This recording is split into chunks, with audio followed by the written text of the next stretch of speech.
defense. They really had some key stops. Welcome back and good evening, America. Speaking of Joe Biden and his future as president, Pioneers had a very clean game. The next meeting will be Monday, February 8th. Leaving millions without electricity in record-breaking cold.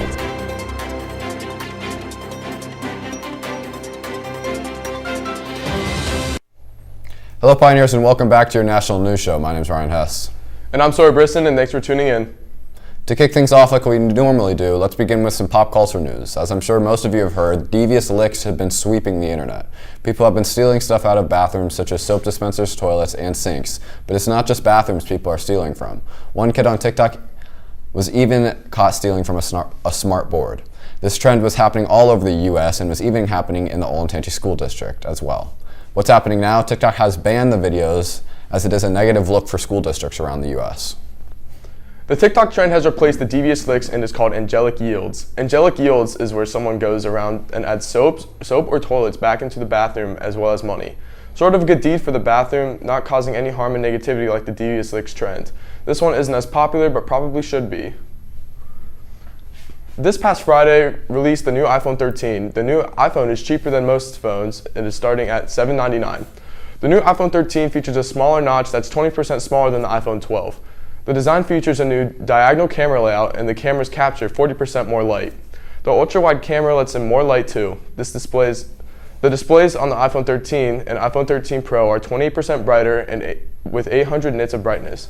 Apple products are starting 2022 off strong.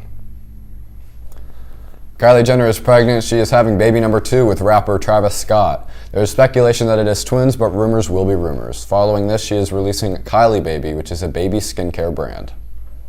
Speaking of celebrity relationships, Elon Musk and wife Grimes have called it quits just 1 year after their baby was born and 3 years of being together. The two were spotted at the Met Gala together earlier this month, but not since. The issues arose when Grimes started filming her show in LA and Elon was stuck in Texas dealing with SpaceX launches and Tesla. More to come next week. Now to jump into some more national news, let's start off with some COVID updates. The spread of COVID is getting worse by the week. This week alone, there have been 42,972 COVID cases. There are almost 12 million people in Ohio. That means 1 out of 255 people got COVID last week. Mask mandates have become more prevalent across the state as well. Places like Target, Walmart, and Kroger have all started to require masks for entry. Not only has there been a rising amount of cases, but there has also been a rising amount of products that have become harder to get. For some coffee shops and restaurants, cups have been extremely hard to acquire. Though cups haven't been the hardest thing to get, it's workers. Fast food company Wendy's has bumped their $500 sign-on bonus to $1,000. As for vaccines, the FDA has approved a third booster shot for people over age 65 and others at increased risk who have received the Pfizer vaccine.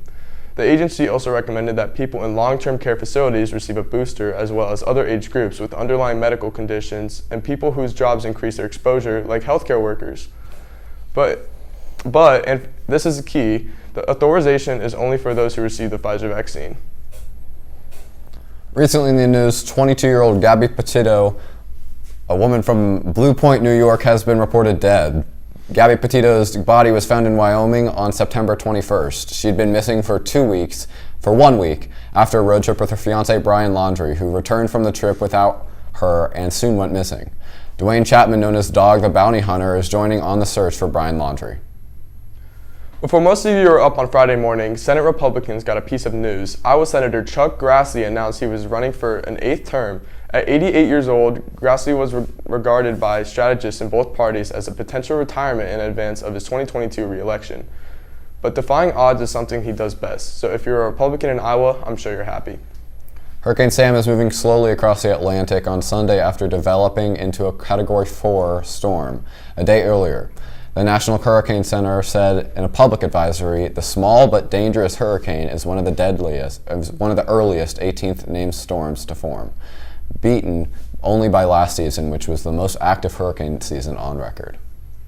Well, that's all we have for you today, Pioneers. For The Juice, I'm Sawyer Brisson. And I'm Ryan Hess. Thank you so much for tuning in. We'll see you next Tuesday.